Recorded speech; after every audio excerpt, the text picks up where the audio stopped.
नमस्कार मित्रांनो, स्वागत आहे तुमचं पुन्हा एका नवीन व्हिडिओमध्ये. मित्रांनो, गेल्या एका महिन्यामध्ये ग्लोबल क्रिप्टो बाजारामध्ये खूप मोठी घसरण दिसून आली आहे. संपूर्ण क्रिप्टो बाजाराचं मूल्य हे ऑक्टोबरपासून आतापर्यंत जवळपास $3 ट्रिलियन कमी झाले. भारतीय चलनानुसार गुंतवणूकदारांसह क्रिप्टो बाजाराला 100 लाख कोटी रुपयांचा फटका बसलाय.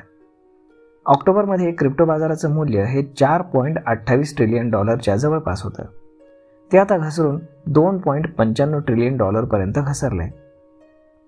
क्रिप्टो बाजारातील जवळपास सर्वच चलनांमध्ये मोठी घसरण आली. सर्वाधिक फटका हा बिटकॉईनला बसलाय. एका महिन्यामध्ये बिटकॉईनमध्ये जवळजवळ भूकंप झाल्यासारखीच परिस्थिती आहे.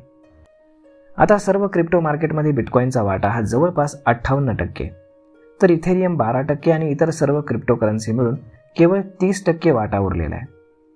गेल्या एका महिन्यामध्ये बिटकॉईनच्या किमतीमध्ये मोठी घसरण झाली. 7 ऑक्टोबर 2025 रोजी बिटकॉईन उच्चांकी स्तरावर म्हणजेच 1.10 कोटी रुपयांपर्यंत पोहोचला होता. परंतु आता बिटकॉईनमध्ये घसरण होऊन केवळ 76 लाख रुपयांपर्यंत तो आला आहे.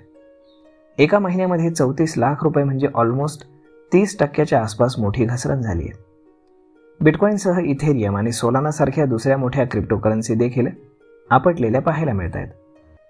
इथेरियम 4.15 लाख रुपयांहून घसरून 2.48 लाखांपर्यंत खाली आला आहे. तर आता या घसरणीची कारणं काय? तर जगातील अर्थव्यवस्थेमध्ये अनिश्चितता आणि अमेरिकन फेडरल रिझर्व्ह बँकेच्या व्याजदराबाबत मोठी साशंकता आहे.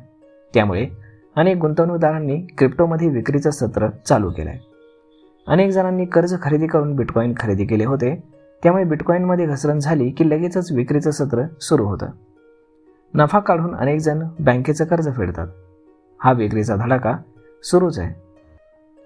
ओवेन गुंडेन या संस्थेनं 21 ऑक्टोबर 2025 पासून आतापर्यंत 11,000 बिटकॉईन विकलेले आहेत.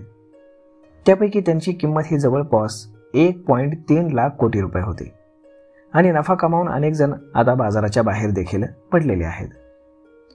मित्रांनो, बिटकॉईन हे डिजिटल सोनं मानलं जातं. या डिजिटल चलनावरती बँका अथवा सरकारचं कुठलंही नियंत्रण नाही. हे पूर्णपणे स्वतंत्र आणि विकेंद्रीकरण चलन आहे.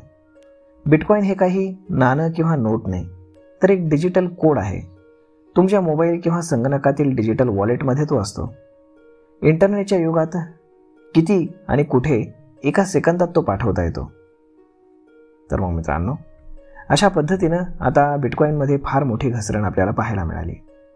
तर ती का, कशी, हे आपण जाणून घेतलं. तर यावरती आपलं मत काय हे तुम्ही आम्हाला कमेंट करून नक्कीच सांगा. तर मग मित्रांनो, हा व्हिडिओ, ही माहिती तुम्हाला कशी वाटली हे तुम्ही आम्हाला कमेंट करून नक्कीच सांगा. आणि जर आवडली असेल तर आपल्या जवळच्या मित्रमंडळींसोबत देखील हा व्हिडिओ तुम्ही शेअर करायला विसरू नका. धन्यवाद.